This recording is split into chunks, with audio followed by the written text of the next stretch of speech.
Summer is the greatest season by a long shot. That's a hill I'll die on any day. My love for the summer doesn't revolve around partying or drinking as you may expect, but nature. Warmer weather and the outdoors are inseparable in my opinion, and I guarantee you that when the heat rolls through, I spend more hours outside than inside. It was a warm night in mid-June a few summers ago when this happened. I was 17 or 18 at the time. For context, there's a massive nature preserve near my house. When I say massive, I mean it. It's close to 1,000 acres in size. To this day, there are still parts of it that I'm positive I haven't explored. Two of my friends and I agreed to spend a night camping in those woods. Technically, camping there was strictly forbidden and borderline illegal, but we figured that there was no chance someone would catch us in this dense forest. We just have to trek as deeply as possible.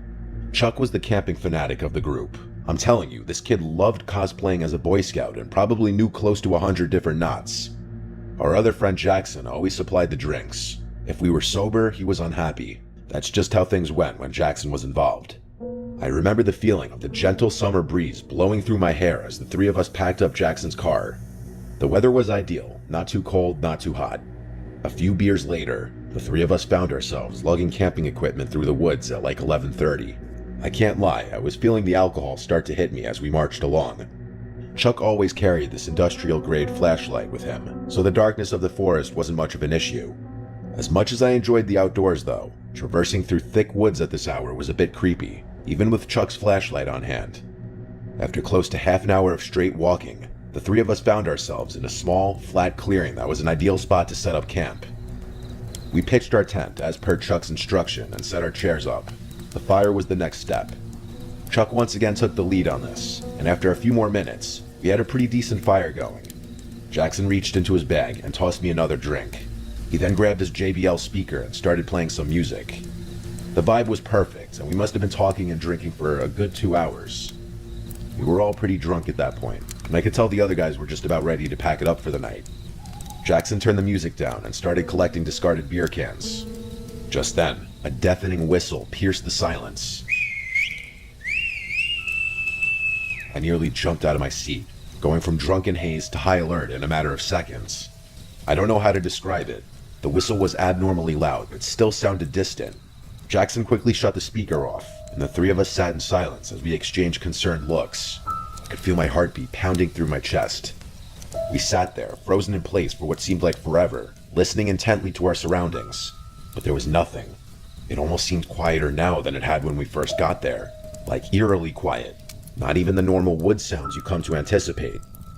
I used that time to play my memory of the whistle back in my head. It definitely wasn't an animal's noise. The best way I can describe it is a standard whistle you'd hear at a ballpark. Chuck finally broke the silence, quietly urging us to pack up and leave. Jackson and I disagreed with that plan though. We might risk encountering whoever made the noise, which I was beyond terrified of. It was past 3 a.m. at this point. An encounter this late would only mean trouble. Chuck hypothesized that whoever made that noise was probably aware of our presence, which was a chilling thought. I didn't know what to do. On one hand, staying put violated every survival instinct I had. Packing up and leaving at this hour didn't seem like a much better option either though. We finally agreed to wait it out. I went to put the fire out, but Chuck cautioned me against it, saying that a fire would repel any dangerous animals.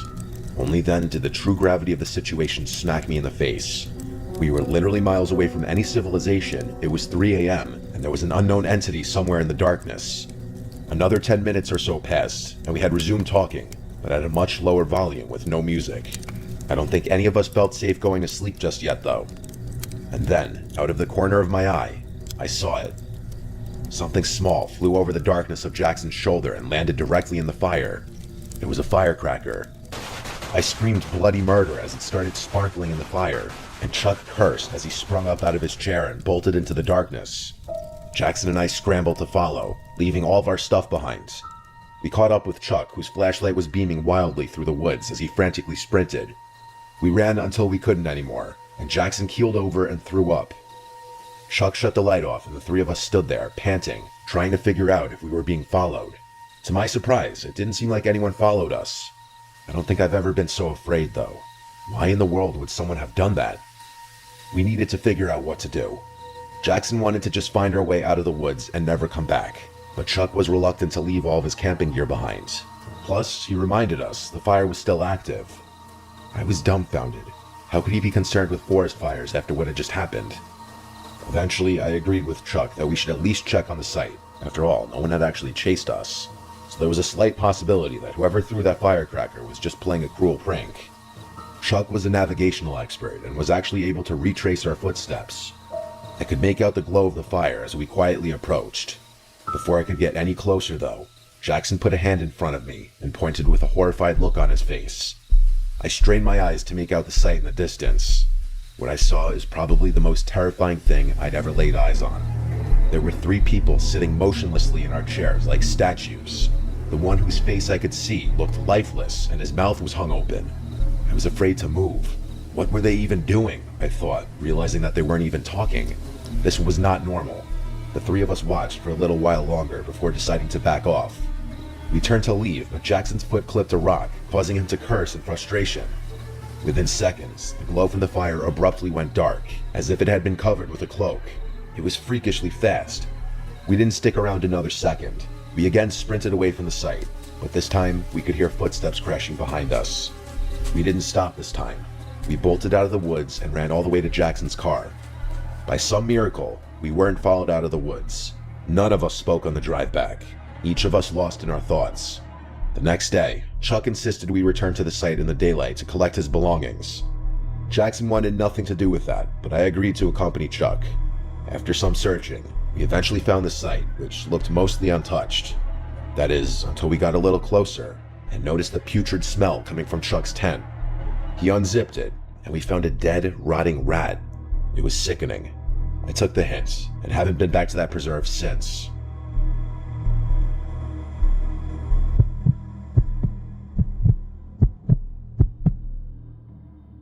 This ongoing issue started about a month ago, but let me provide some context first. I'm 24 years old and I live with my parents. My family is not well off and never has been, and pretty much all the money I make goes into supporting the household. My relationship with my parents is not the best. We bicker quite often, and whenever I'm not working or hanging with friends, I tend to stick to myself. I don't want to write a hard luck story or anything like that, but I've had it tough growing up. Fitness has always been my go-to escape. I see it as a healthy way to get my mind off personal burdens, while also providing a good excuse to leave the house. There's a park about a 10-minute drive from my house that has a workout facility, with bars for pull-ups, dips, and other calisthenic exercises. During the summer months, I like to go there to work out as nature helps calm my mind. I like to go at nighttime because since it's a public park, it tends to get busy during the day. So one night, while my parents were arguing, I decided to slip out of the house to go work out. It was an extremely hot summer night, probably 85 degrees. I remember breathing in the humid air as I walked from my doorstep to the beat-up white Corolla sitting in our driveway. I started the rickety engine and rolled down the windows as the warm summer breeze flowed through my hair. I arrived at the park and exited my car. I was the only car in the lot. It was probably 10 or 11 p.m. The park was completely empty at this time. The beautiful scenery mixed with the steamy air to create a soothing atmosphere, which is another reason why I like this park so much. It sits on top of a hill that overlooks the downtown area of my city, which always adds pleasant and sentimental emotions to my evenings. Anyway, I started a set on the pull-up bar. I wasn't really counting the repetitions. When I work out, I just do it till failure, then take a break and do it a couple more times. It was somewhere between my sets when I took a break to loosen up my arms. Before I got back on the bar though, an indescribable feeling came over me, and a subconscious urge forced me to turn my head around. Standing literally a foot away from my face was a tall, beaten-looking man. I actually screamed and jumped like 5 feet back. He let out a raunchy, boisterous laugh and apologized, saying he didn't mean to scare me. His appearance and mannerisms were extremely eccentric right off the bat, like he was damn near face to face with me. He clearly had something wrong with him. I asked him why he was so close to me, and he said he lives here. He explained that he sees me working out here all the time, and asked me if I could teach him. Now, I'm a very non-confrontational type of person, and especially during a time like that, I really just wanted to be left alone. I awkwardly but politely told him I'm just going to do some pull-ups and leave. I hopped back on the bar and continued my set. His words marinated in my mind. He sees me here all the time? I felt the gaze of his eyes burning the back of my neck, but like I said, I'm very non-confrontational. While he did make me increasingly uneasy, I didn't really know what to say or do about it. But then something really weird happened. Right as I was about to finish my set, I heard him mutter my full name. My blood instantly turned cold as I jumped off the bar and slowly backed away. I said a shaky, "What?" He didn't respond, and instead just stared at me with this crazed, wide-eyed smile. I thought I might have been hearing things. That's how bizarre it was. I started to get an awful feeling in my gut, like something bad was about to happen. Without another word, I decided to quickly walk back to my car and leave. I felt that man staring at me while I retreated, and thankfully he didn't follow me. Before I left the park, though, I took one last look, and I saw him hanging from the bar, attempting to do a pull-up. I watched as he grabbed the bar, tried to pull himself up, and then failed and tried again, in the exact position I was previously in. I swiftly left the park without looking back. The entire ride back, I questioned myself. Did he really say my name? Was I hallucinating? I tried to forget about it, and eventually I did. I woke up early the next day to get to work. I work construction and I have to wake up very early before my parents, so I was the first one to notice the unmarked envelope sitting at my front door. It was addressed to me. I picked it up and figured I'd read whatever was inside whenever I had the chance. It was another sweltering hot summer day, and I took my lunch break early to cool down. I sat in my car while eating my pre-made sandwich and decided to open the envelope. I didn't really know what to expect, but never in a million years did I think I'd find 10 printed photos of me. They were all unknowingly taken. One was of me in my car, one was of me at work, one was of me exercising at the park. I instantly remembered that creepy man for the night before and started to feel uncontrollably nauseous. I stared in disbelief as I flipped through the rest of them. One was of my house, and the worst of all was a photo of me sleeping, taken from outside my window. I nearly choked on my food as tears rolled down my cheeks. I felt unsafe. I told my boss a serious issue popped up and I left work right away. He wasn't happy with me, but I didn't care. I took a picture of the photos and drove directly to the police station. I gave the police the photos and explained my encounter at the park. I described the man to them, and they said they would look into it. I told my parents about it too, and for the first time in a long time, I actually got some sympathy out of them. More things started happening though. A couple nights later, at like 3 a.m., I awoke to knocks at the door. I didn't open it, assuming the worst. One day, I found a sticky note pasted to my car window with a heart drawn in Sharpie. I went back to the police to report this, and they said they would open up a stalker investigation. I haven't heard back from them yet. I figured it's hard to build a case without having concrete evidence. This happened about a month ago, and I've been on high alert ever since. My parents are looking for a new home, which is already tough given our financial situation. I'll update if anything further happens, but until then, I'll continue to sleep with one eye open.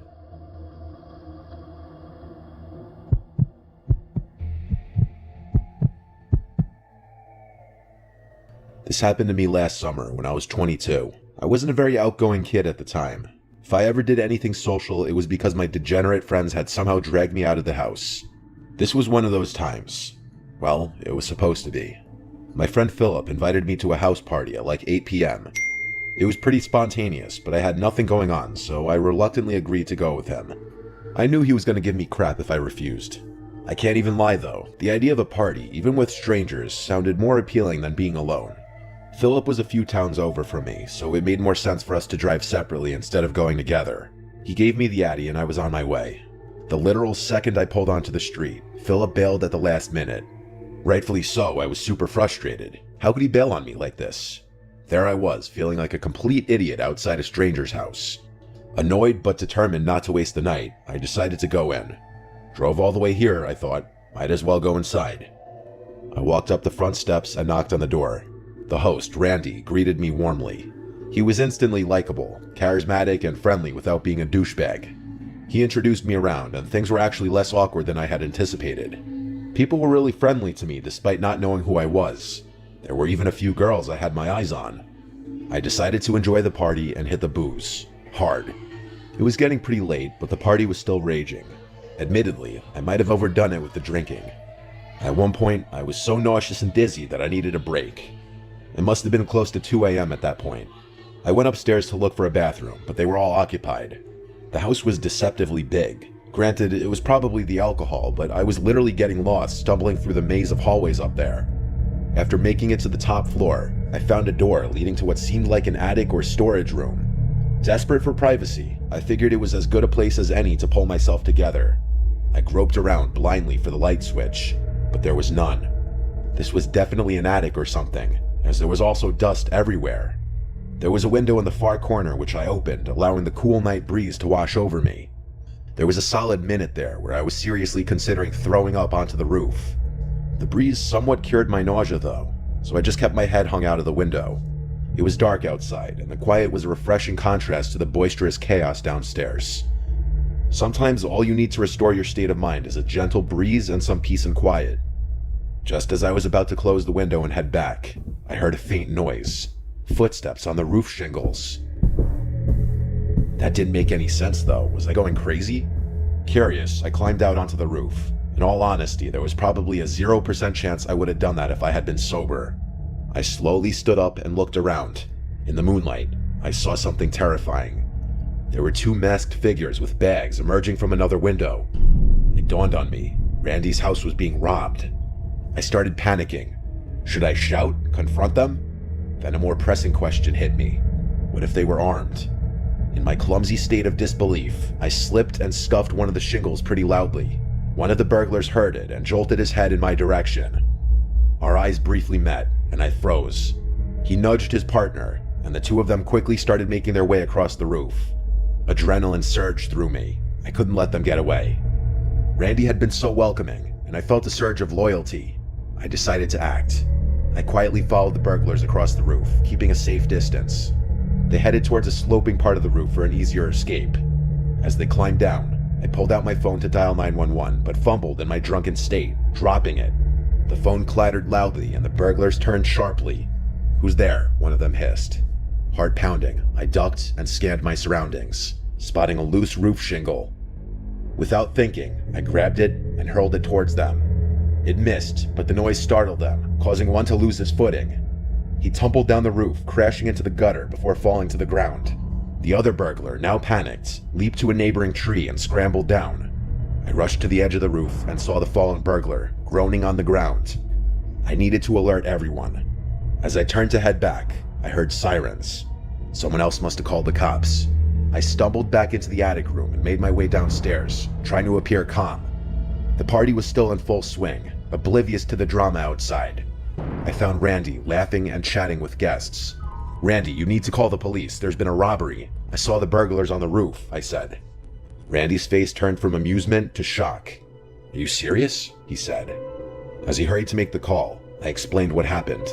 The party mood shifted from celebration to concern. Apparently, one of Randy's neighbors had coincidentally already called the police to file a noise complaint, which was an incredibly ironic turn of good fortune. When they arrived, I recounted my story, leading them to the injured burglar. The man was arrested, but his partner had fled. The party ended abruptly. People started scattering and the lights got flipped on. I tried my best to act sober, but even after all that happened, I was still stumbling a bit. Randy thanked me profusely, still in disbelief. As for me, I was just glad I could help, despite the bizarre and terrifying circumstances. Looking back, I still can't really explain why the burglars would have chosen a house having a party to rob, but maybe they had prior knowledge of the house and knew no one would be upstairs. I figured that would be the end of the story, but fast forward a few months, I've got quite the update. I was playing video games at Philip's house one night when he got a call from Randy, who invited us over for a few beers. Up until that point, I hadn't actually realized the two of them were that close. The first thing I noticed when I pulled up to Randy's house was the front door and every window in sight were completely different. Was I not remembering his house right? I could have sworn the windows and the front door had been white, but they were all gray and much more heavy-duty looking. Randy waved us in and we went down to his basement. We cracked a few beers and started playing a game of pool. To my surprise, he actually recognized me from the party and thanked me again for my trouble. What he told us was actually crazy though. Apparently, the burglar the police caught that night refused to snitch on his partner and was currently serving a lengthy prison sentence. The police hadn't been able to get any leads into catching the other guy though. Randy told us that not even a week after the incident happened, his family started receiving threatening letters from an unknown sender, some of which included pictures of Randy and his family members. Obviously, they reported these occurrences, but the police had no real leads. A month after that, Randy's mom noticed a suspicious vehicle circling the house at like 1 a.m. And a few days later, Randy's dad claimed that things in their backyard had been gone through and moved around. In response, Randy's dad upped their home security a degree, and even went as far as to replace and reinforce all their doors and windows. I was shocked. This was still an ongoing issue for Randy, and I had no idea how serious a situation like this could get. Summer's fast approaching, and I'm sure I'll have another update when I see Randy again.